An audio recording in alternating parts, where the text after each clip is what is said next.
Setelah Perang Dunia Pertama berakhir, terjadilah krisis keuangan terbesar di dunia. Semenjak saat itu, sistem keuangan, sistem perbankan, bursa saham mengalami perbaikan-perbaikan yang sangat berbeda jauh dari sebelumnya. Perang dan resesi ekonomi membuat pembaharuan di dunia keuangan adalah imbas positifnya. Kita pasti setuju bahwa pressure atau tekanan dalam hukum fisika merubah karbon menjadi berlian. Intinya adalah adanya tekanan. Benda tak bernilai seperti karbon ditekan di pressure jadi benda paling bernilai sedunia yang namanya berlian. Jadi tekanan jangan pernah ditakuti, masalah jangan pernah ditakuti, semuanya harus dihadapi. Tekanan perang dunia menghancurkan seluruh dunia, namun sejak selesai perang dunia kedua, kecepatan pembangunan teknologi ada dalam kecepatan penuh yang membuat dunia seperti saat ini sangat maju dibandingkan 100 tahun yang lalu. Kemajuan umat manusia dalam 5.000 tahun dicapai hanya dalam 100 tahun. Sejak perang dunia kedua juga ada New World Order yang bercita-cita mulia untuk tidak ada lagi perang dunia ketiga, ingin membuat dunia damai. Dan New World Order tadi di bawah kendali negara pemenang perang dunia kedua, yaitu Amerika dan sekutunya. Lalu sejak tahun 2013 dunia punya penantang baru, penantang New World Order,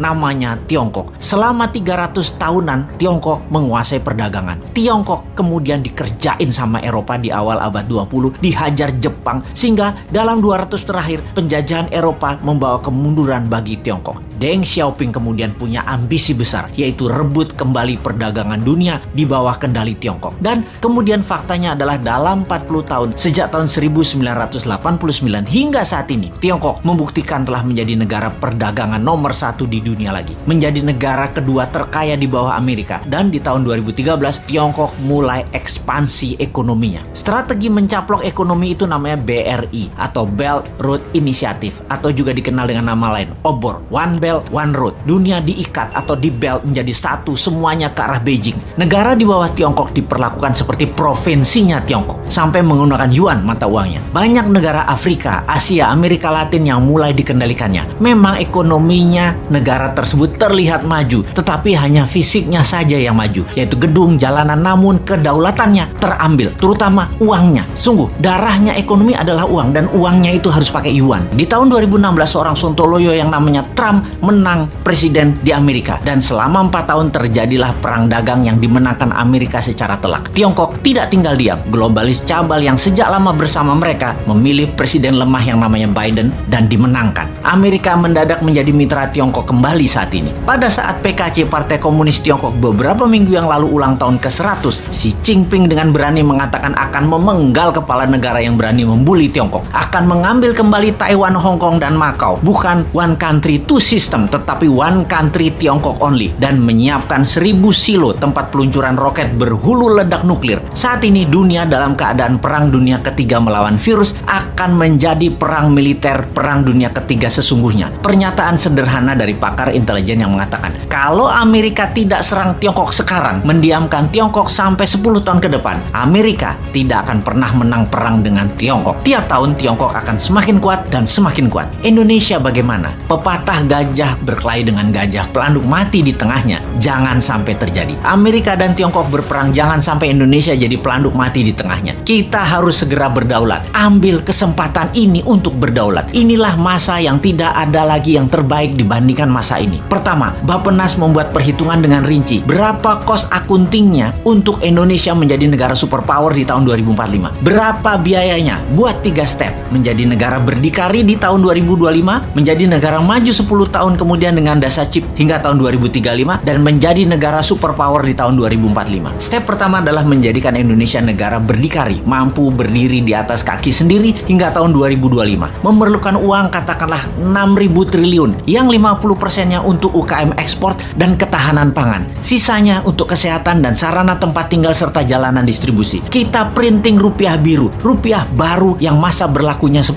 tahun. Dalam 6 bulan ini sampai akhir tahun 2021, hitung rinci dan gelontorkan mulai awal tahun 2022 dengan kecepatan penuh dan secepatnya kepada UKM-UKM. Lihat hasilnya bagaimana strategi New Mind ini akan menghasilkan karya, yaitu Indonesia negara superpower.